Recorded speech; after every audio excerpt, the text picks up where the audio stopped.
We are alive. We are alive. We are alive. We are alive. We are alive. Alrighty. Thank you, everyone, for being a part of us today. Please keep sharing this broadcast. We will be going on a very quick commercial break.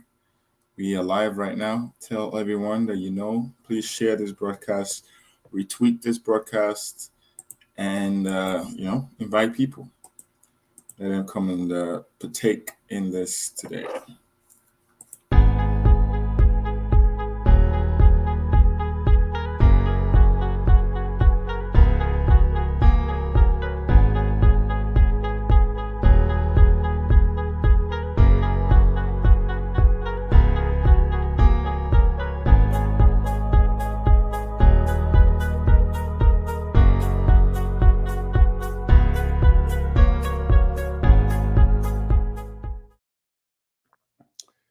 Alrighty. Thank you everyone for being here today. This is the Leadership Standard. My name is Buchilo, and I'm going to be your host on today's episode of the Leadership Standard. And one of the beautiful things about what we do here is, we analyze the issues that are going on in Nigeria. So many things are going on in that country. We analyze it, we try to talk about it, and we hope that in this process of doing so, we are able to explain to people how terrible the situation is in the country. Okay. Well, today would be like every other day. There's going to be, conversations about current happenings in the country. And we hope that people understand that the reason why a lot of people are suffering in Nigeria today is because of the fact that they've not been able to tell themselves the truth. If you look at Nigeria, you'll see that there's been a failure of leadership. There's been a failure even of the followership, because the leadership is only as good as the followership. If the leaders are bad, it behoves on the followers to request even better from the people, or rather from the leaders that leads them. But what we have seen is people that have not gathered the required confidence to continue to hold on and demand a better leadership for themselves. And if we do not understand how bad this situation can be, then it is only going to become even worse, to be honest. Nigeria is in a very, very bad state right now when it comes to the security of the country. The security of the country is really bad. A lot of people are out there confused. A lot of people out there, without any idea how they are going to survive, how they're going to make, a better life for themselves. And one of the main issues that we want to talk about today is the issue that goes on with, the terrorism. If you look around Nigeria, especially in the northern part, you see there's been lots of killings that have been going on. The killings are so bad that most people don't even know what to do. They are stuck in between a rock and a hard place. They don't know what to do. They are confused. They keep asking themselves, how did they get into the situation where there is no light, there is no water, there is no good roads, there are no good schools, and everyone has to constantly fend for themselves. Everyone has to constantly put in the effort to provide the basic things that the government of Nigeria should provide for them. And I want to hope everyone can hear me, but I'm going to do a video check just to be sure. I've had situations where people couldn't hear me. Everyone can hear me. All right, perfect. So we're good on that side. So pretty much, I want everyone to understand that Nigeria is a country that, if you ask me, is bigger than itself. because of the failure at which the leadership has created a distrust between the people that they lead and those that are following them. How do you explain to people that you've been leading them for the past 40, 50, 60 years, and rather than things getting better, the things keep getting worse? And now we've had people that have risen up to fight and speak up on behalf of the people. We have people that have stood up and said, enough is enough. We've had enough of this nonsense, and we are not going to continue like this. We want better. We deserve better. And requesting and holding on the fort to say, we are not going to make any move until we get better. And that is the situation at which every young person in Nigeria should be. A situation of frustration and a situation of saying enough is enough. All right? Enough is enough is simply just you telling yourself that you refuse to continue to wallow in the same poverty, degradation, sadness, and hopelessness that your fathers or your father's father, had to go through. It takes a certain level of confidence, and it takes a certain level of, doggedness and willpower to hold on to that fort and say that you have had enough.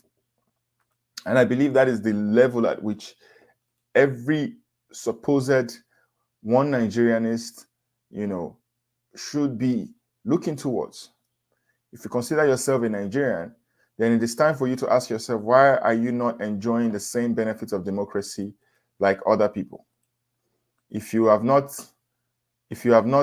asked yourself that question, then it is a big problem. All right. And now, looking back at some of the things that is going on, even with Mazi Nnamdi Kanu's case, we know for sure that the government of Nigeria is definitely pulling on straws right now. All right. What that means, in essence, is that they do not have anything against him. So rather than tell the people that they don't have anything against him, they will not do that.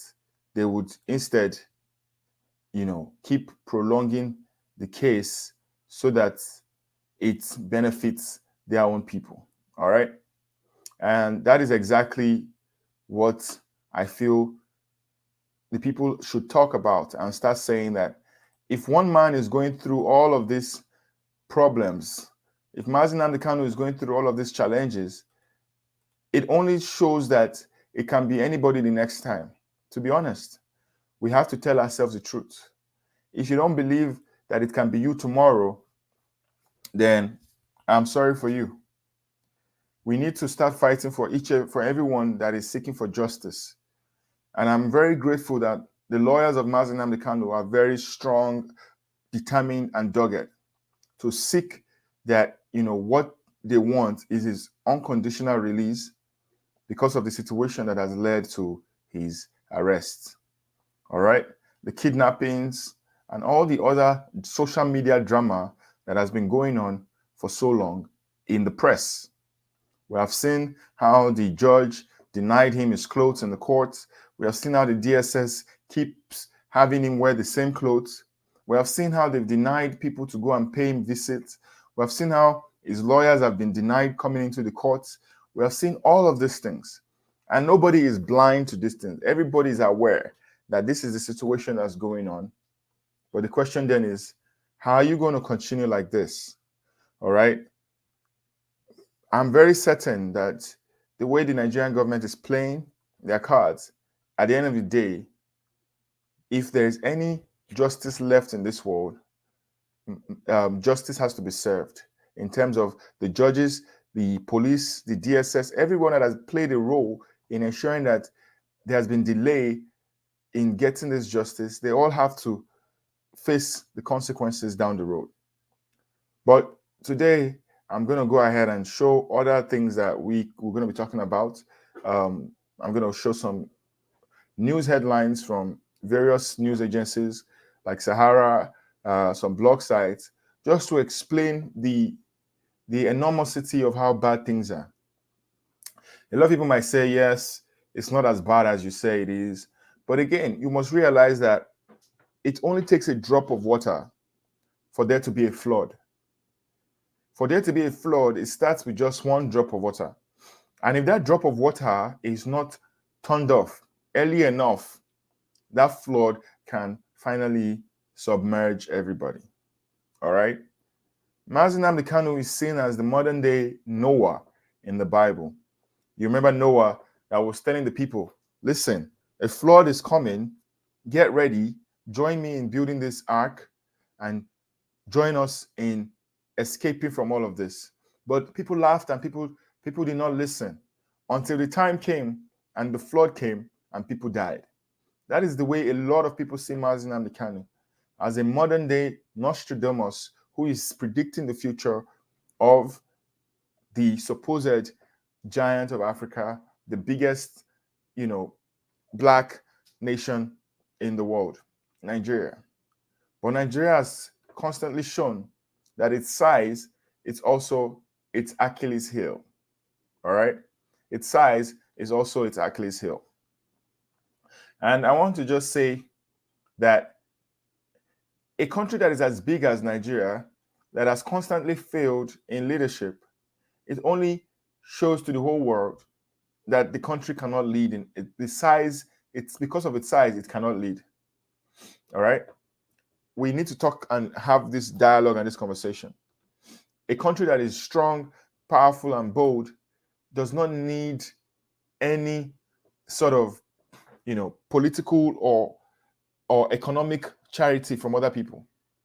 Before the budget is passed in Nigeria, they have to go borrow money from other people. They have to go borrow money from China, from all these places to help develop the country. All the money that has been looted in the past, that has even been brought back into the economy, most of those monies are not even used for the purpose for which they were brought in. And that only shows you how bad things are in the country. We keep borrowing money, borrowing into the trillions of dollars, only just to fund the political aspirations of greedy people that when they get into power, they only continue the cycle of poverty, lack, and just outright, a failure of leadership. So let us start with today's story. Having said that, let us share this story. I want everyone to be aware that Nigeria is a vast crime scene. Nigeria is a vast crime scene. And something must be done about it. Because the people have had enough. I don't know about you, but the people have had enough. They have had enough of only getting rice and beans during election season and forgotten for the next 4 years. The politicians only come down when they need something from you. And after that, they forget you. They don't need you. They all have their own cabals, their own elitist cabal, where they put themselves and promote themselves, but they forget the people that they are called to serve. So let's start with this disgraceful story of a Nigerian police officer that was regarded as a super cop, but has only shown, and the evidence that has been shown and all the allegations that have been brought to him can only push him towards being a super criminal. All right? So this is it. This is the story I wanted us to talk about today. Alrighty, this is the story. We're going to see exactly how bad things are in this country. All right. So Abba Kyari for extradition to the US. All right. After probe by the NDLEA. I'm very sure that this story is not, excuse me. I'm very sure that this story is not new to most people. We all know about Abba Kyari. Abba Kyari was a very decorated police officer who has only shown him to be very greedy, very mischievous. And looking at what has gone on in the past few days, we can only say that he's part of an international crime syndicate, wanted by the FBI, the CIA, and every other international police around there. All right? Because they're involved in so many things. So many things. But for now, the only one we know is fraud, the wire fraud. We know about that. We also know about the money that he has, he has given to his brother Hush Puppy, the money that Hush Puppy gave to Abba Kyari's brother. So this man is involved in the reason why a lot of Americans are suffering. Because when the Yahoo boys go about and steal money, they are protected by this sort of police and this policeman who's also a criminal, and that's so many stories about so many police officers, so many soldiers that are out there in the public who are criminals. The only thing that differentiates them is the fact that they are wearing the uniform. But down internally inside their heart, you can almost tell that they are criminals, and they know that they are criminals. They are aware that they are criminals. They see that they are criminals, and they don't do anything about it. They don't care about it. All right. The Nigerian government has shown time and time again that these criminals are people that would just constantly always look out for their own interest. They don't care about any other person. All they care about is their own personal interest. So let's tell ourselves the truth. Do you want to live in a government like this? A government where the police officer is also involved in crimes. And there are so many of those police officers still in the Nigerian police force. They don't even wear their uniform anymore. They just go about with their guns and in muftis, and they carry out evil operations of the night. Most of these drug barons are their friends. Most of these Yahoo boys are their friends. Most of these dirty politicians are their friends. The Nigerian police, as well as the Nigerian military, the office has been so degraded that it is not even pleasurable or even considered worthy to be a police officer anymore in Nigeria. What is the gain of being a police officer in Nigeria?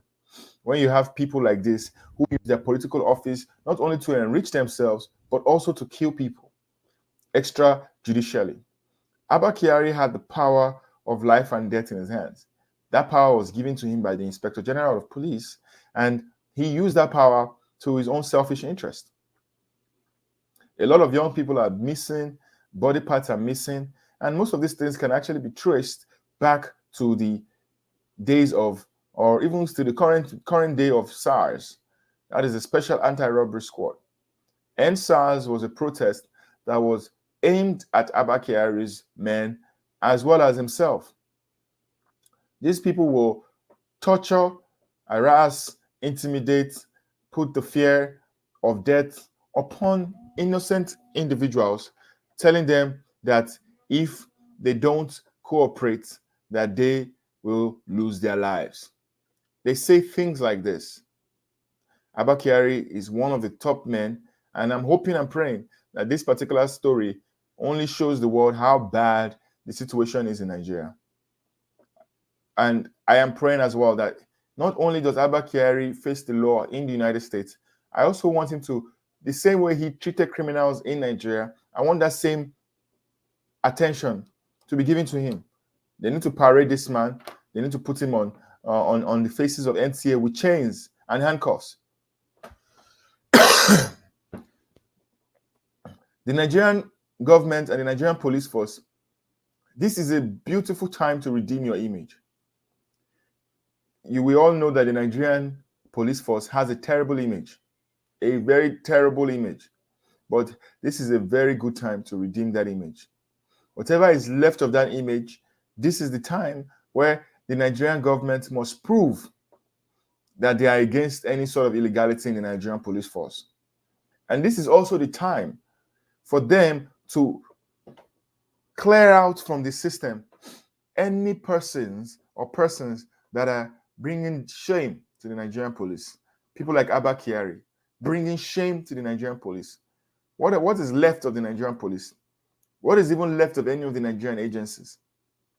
They're all known for one illegality or the other. Every single day we hear about something new, every single day. So I only hope and pray that this story is not swept under the carpet and Abba Kyari is not brought back into the Nigerian police to maybe become an undercover or something, because they might want to retain him because of his connections as well as his tribe.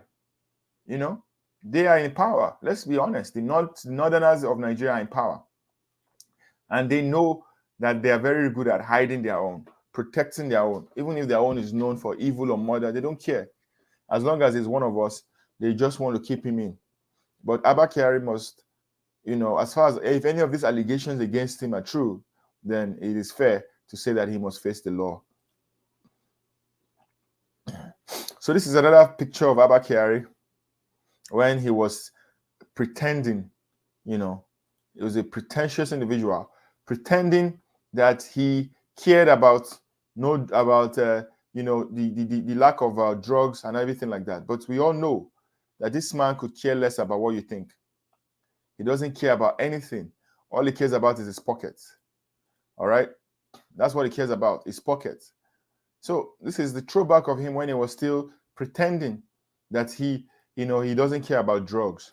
But when it comes to tramadol, when it comes to cocaine, when it comes to any of these terrible drugs, better believe that this man knows one or two people that are involved in that drug, and he gets his own commission, his own percentage from it. I'm very sure that there is no way he's not involved in multiple drug scandals that will be brought up later on in Nigeria. Let's keep watching. The movie is not over.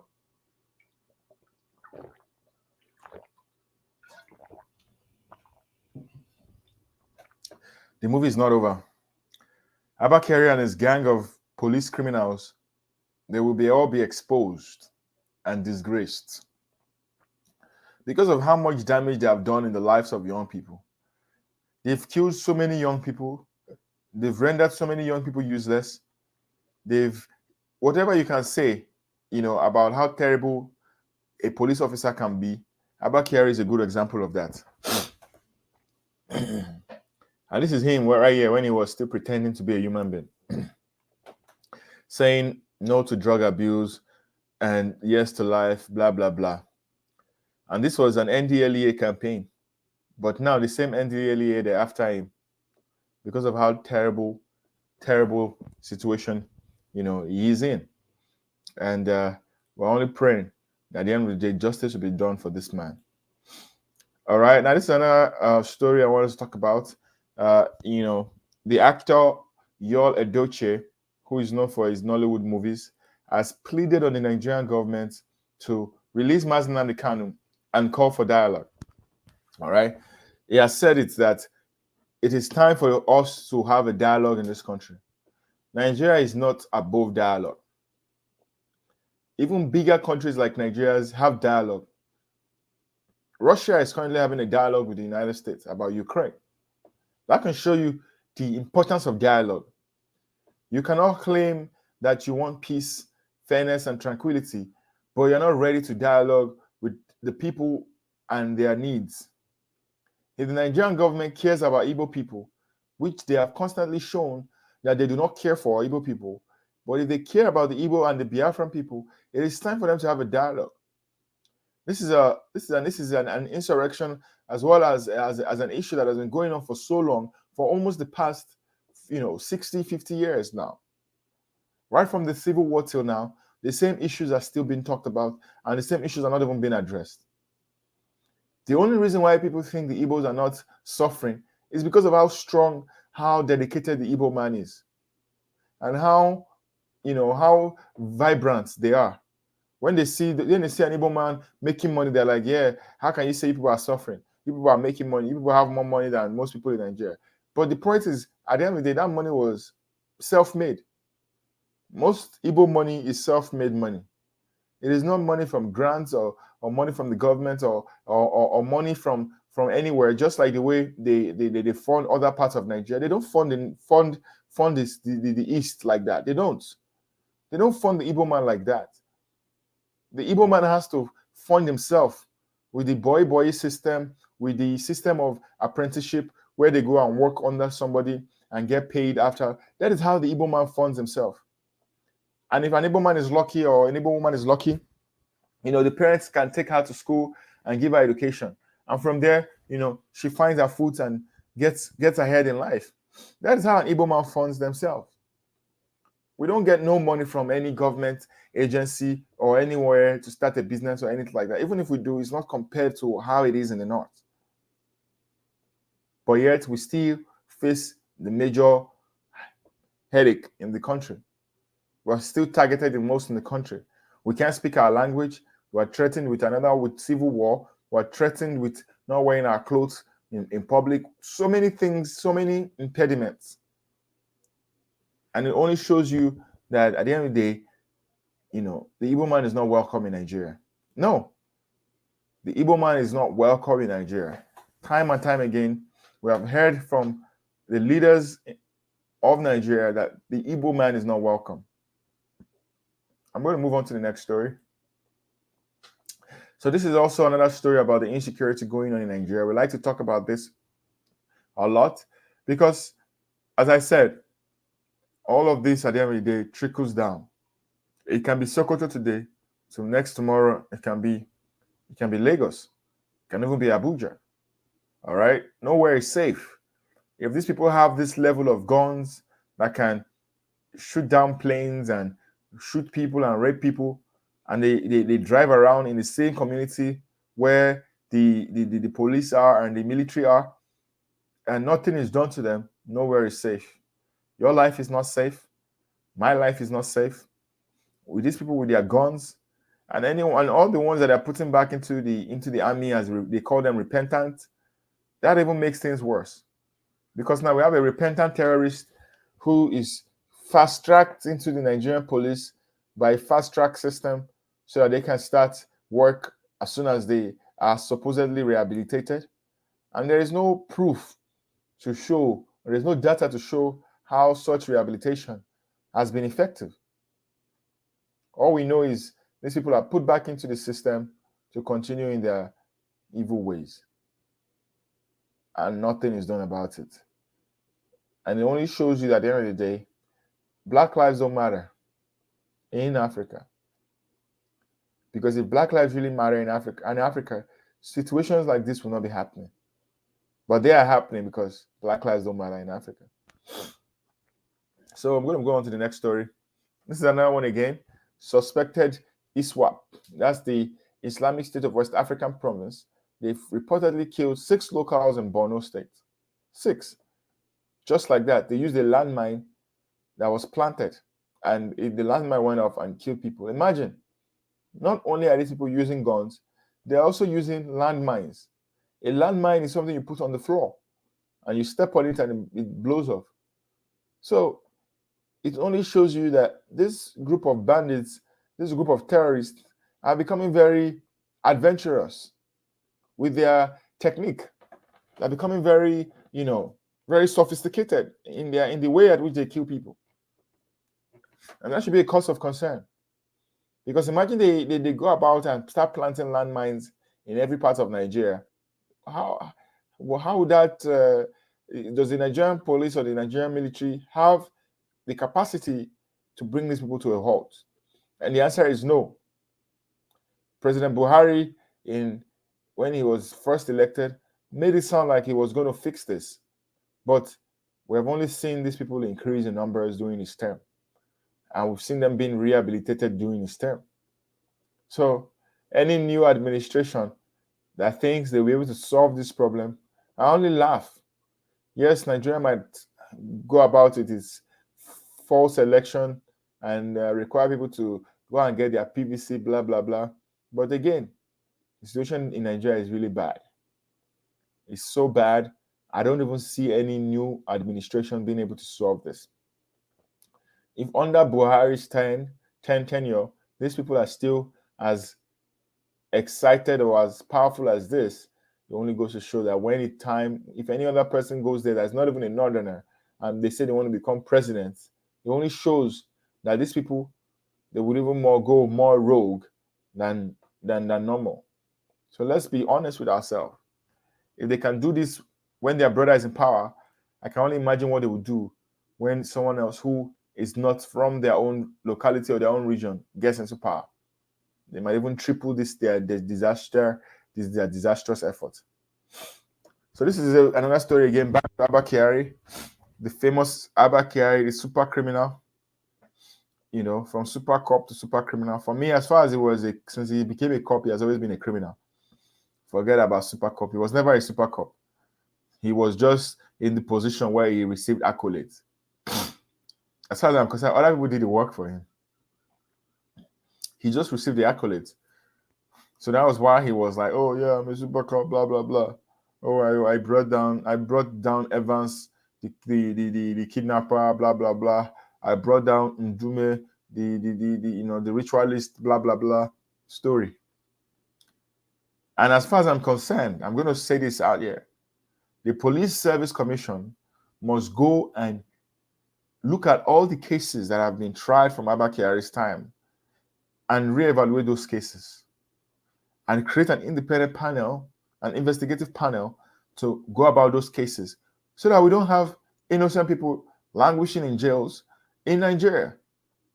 So many innocent people have been put in jail because of this monster called Abba Kyari. So many people have been left in jail because of this crazy man called Abba Kyari. And we have to tell ourselves the truth. We have to go and reevaluate every case that has been carried out by this Abba Kyari, and we have to find out if those people are actually, the criminals, or if they are actually innocent. And if they're innocent, they need to be released immediately. Because the only criminal here is Abba Kyari. He's the only criminal. So let us tell ourselves the truth. Even his brother received a whooping 279 million, 279 from Hush Puppy. His brother. So even his brother is also a co-conspirator in this. And when it comes to conspiracy, the law of conspiracy says that every person who was part of the conspiracy and they had the intention to further the conspiracy or the crime, then they would all get the same sentence. So his brother is also a suspect, and he should also be languishing in jail and sharing the same bunk. They should be sharing the same bunk with Abba Kyari. So this is another new story of how bandits attacked a community in Kaduna State and kidnapped 22 and injured 4. You can see what I'm talking about. These stories are never ending. There's always a new story about terrorists in Nigeria doing the most all the time. And it only shows you how bad the situation is. These terrorists are moving around freely, kidnapping people, raping women, killing children, recruiting child soldiers into the army to go out and fight as they call it, the infidels. Guess who are the infidels? The infidels are people who do not believe in their own ideologies. So as far as they are concerned, all these people in the south and in the east, they're all a bunch of infidels. And that's why they've been moving their cattle towards those places to start setting up camps so that when the time comes, they attack. But we have to keep speaking up and letting the world know. This is another sad story of how bad the situation is in Nigeria, how people are suffering and smiling, going about their day, always sad and not even sure what's going to happen. Look at how 17 people were roasted to death. A petrol tanker just exploded on Lagos-Ibadan Expressway in the highway. Just like that, 17 people dead. And these people that are dead right now, I'm very certain that they're not going to get any sort of compensation from, whether it is from the government or whether it is even from the petrol, the petrol company that was involved in this. This is negligence in the highest order.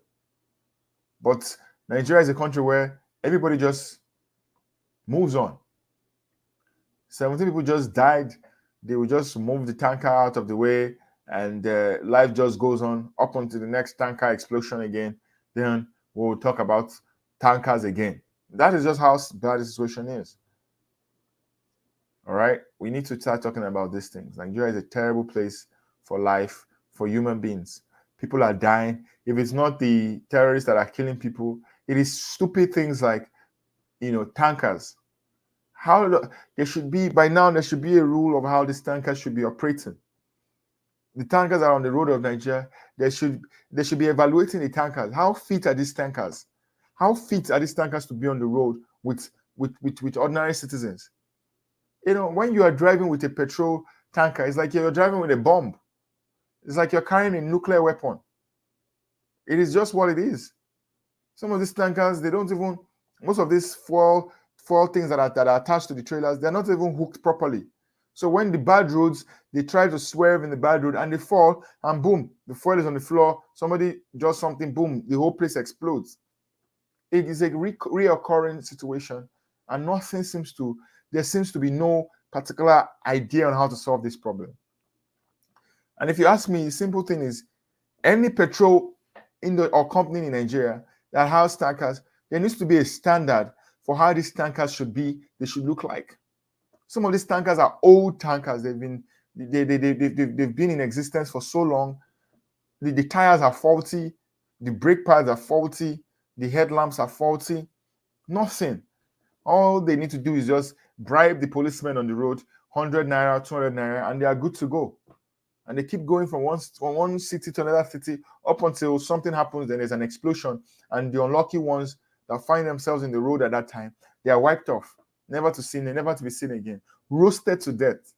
How does a country move forward like this? This is not normal.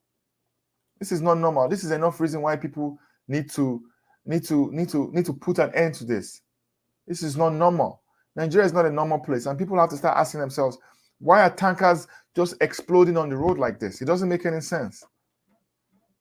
So, at this point in time, it is only fair that the Nigerian government and whoever is responsible for this, they should be held responsible.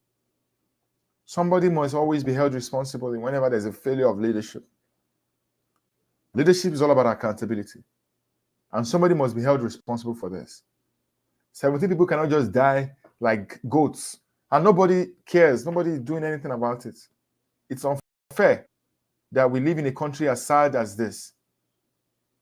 And I pray that God will not shame us, and that anyone that is out there, I just pray that you will be at the right place at the right time, so you don't find yourself in this kind of ugly situation. Again, this is another story of bandits, the terrorists. We don't even call them bandits, we call them terrorists. Terrorists that have been sponsored by, most of them have been sponsored by the Nigerian government. They are going about in Kaduna, abducting the wives and 4 daughters of a community leader. A lot of people will say this is family business. But again, this is what it is. The government of Nigeria is as shameless as it is. They don't even have an idea what they're going to do. So all they just do is just keep looking and hoping things change. But you cannot hope change. You cannot hope change. Change is an action word. Change is an action word.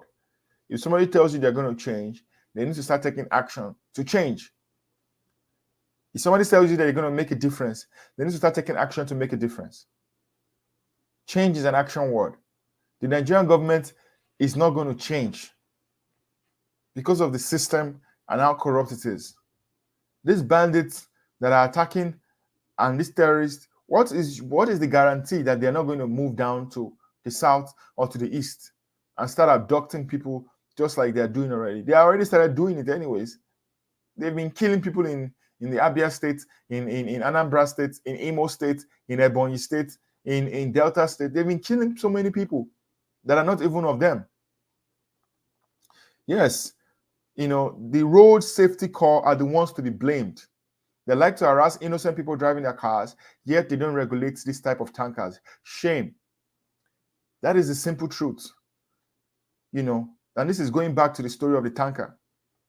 I am very saddened by that story because those people don't need to die the way they died. The people that are dying in Nigeria, they don't need to die the way they died. Their only fault was that they were born in Nigeria. And nobody should be held down because of the country that they were born. But that's the state of Nigeria. The supposed giant of Africa. Giant for your anus. Giant for your own anus. I don't care. Nigeria is not a giant of anything. It is not a giant. It has not proven to be a giant. It cannot be a giant. With the way it is carrying itself, there is no giant futures of Nigeria. Nigeria is a failed giant. It's a sleeping giant. If they're going to call Nigeria the giant of Africa, they should call it the failed giant of Africa or the sleeping giant of Africa. That is what will make sense. Stop calling Nigeria the giant of Africa. It has not proven himself to be a giant. A giant leads by example. A giant protects his people. A giant holds down his people. A giant shows the way. A giant leads the way. The Nigerian leaders are not showing the way. They're not leading the way. They're only caring about their own personal, personal wealth and the likes of their cronies and their cabals. So, well, that's all I want to say today. I have more stories, but I want to make this very short broadcast and just have you guys see me again, and just so you understand that we are here to showcase the truth. The leadership standard is here to showcase the truth. I'm a young man myself. I believe that the young people have the power to lead. But again, in Nigeria, any young person that goes into power now at this point, any young person, they will do even worse than what the older generations have done, because the foundation is still faulty. Susan Mount has just told me now that the MNK lawyers, Aloy Ejimakor, and the other lawyers, they've been denied access to see MNK. They've been denied access. When in the last broadcast, I told you that the judicial system in Nigeria should be flushed down the toilet. I told you, if MNK's lawyers have been denied access to see Mazi Nnamdi Kanu, don't you think that it is because of the failure of the judges? It is because the judges are failing. That is why they have the confidence and the boldness to deny the lawyers to see their clients. A constitutional right. They will just give a flimsy excuse that, the person that should take you inside is not around. Come back tomorrow. Then you come back tomorrow and say, the person that should allow you to go inside, the person that should sign it, he just left for the day. Can you guys come back next tomorrow? And he will be around. We promise you he will be around. They will come. Oh, I'm so sorry. The person, his brother just died today. This is how they do adjournments in cases. And before you know it, a case that was brought in 2010 will now be completed in 2022. For 12 years, no development in the case. So I'm not surprised by the fact that they are denying them access to see Mazi Nnamdi Kanu. I'm not surprised. They are the ones that yield the big stake.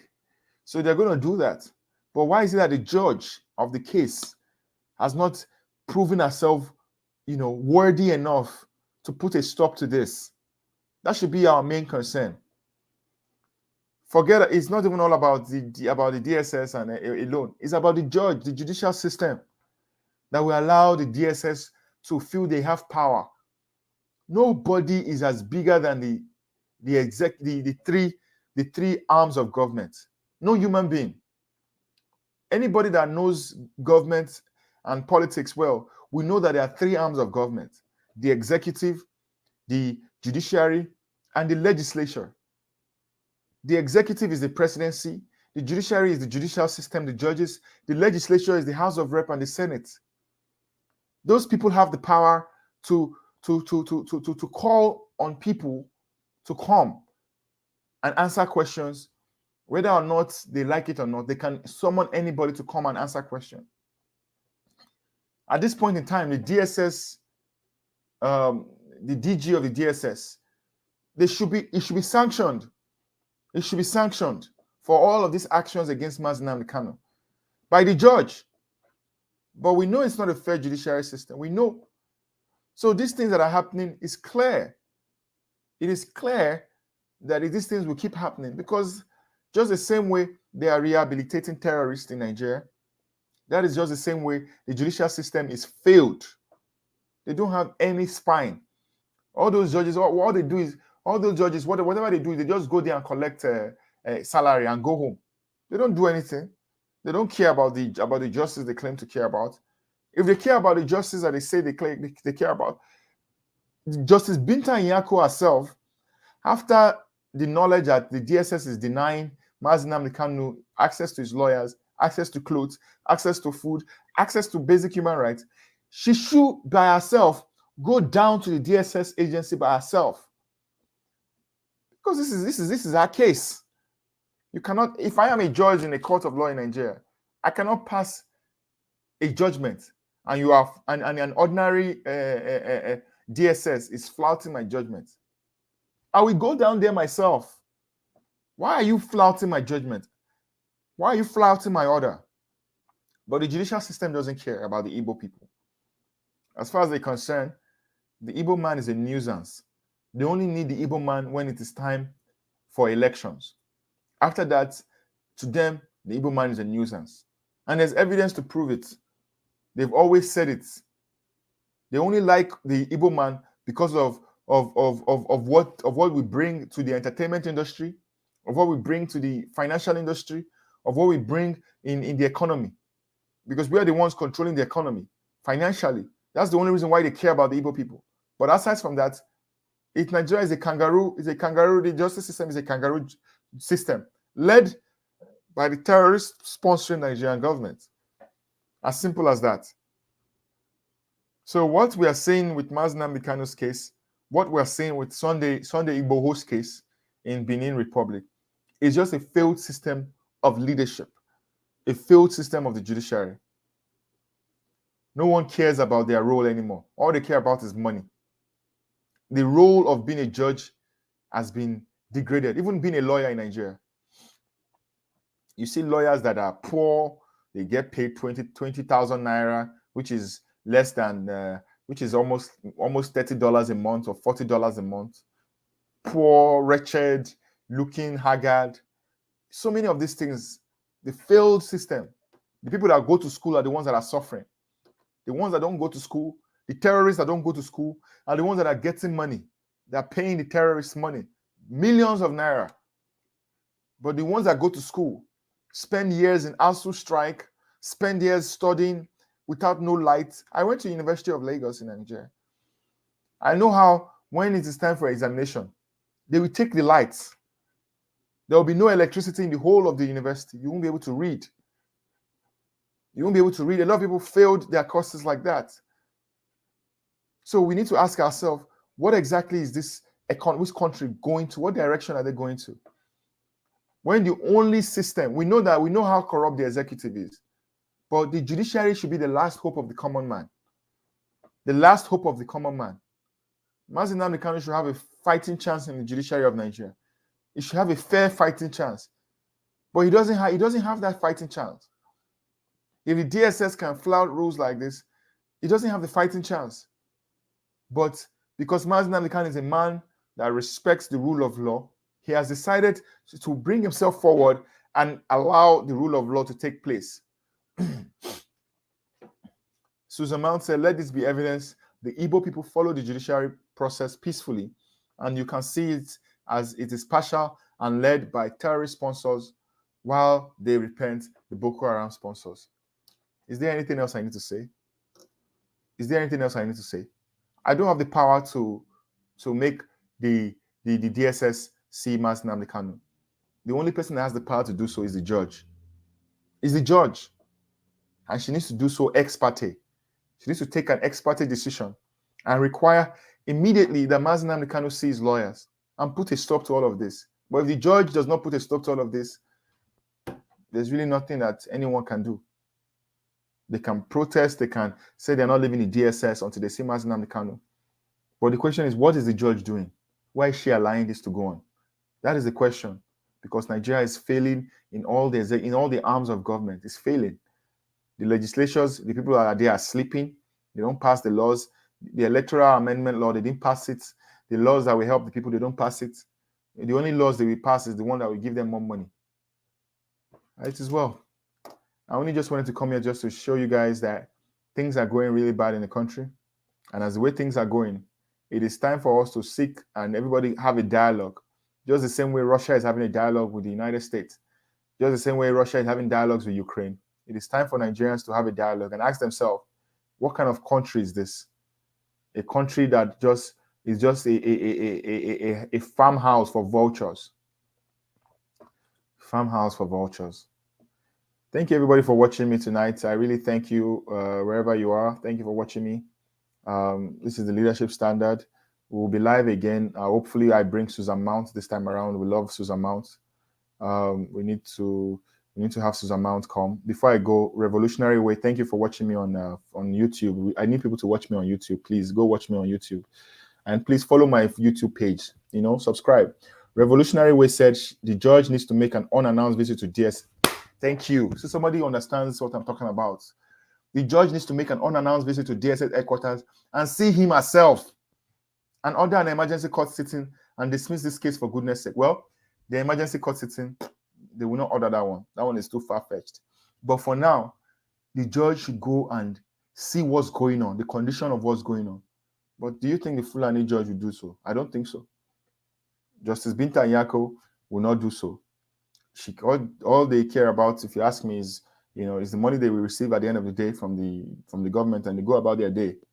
To her, this is just one of those cases. She doesn't really care. She doesn't care. She doesn't care about Mazi Nnamdi Kanu. She doesn't care.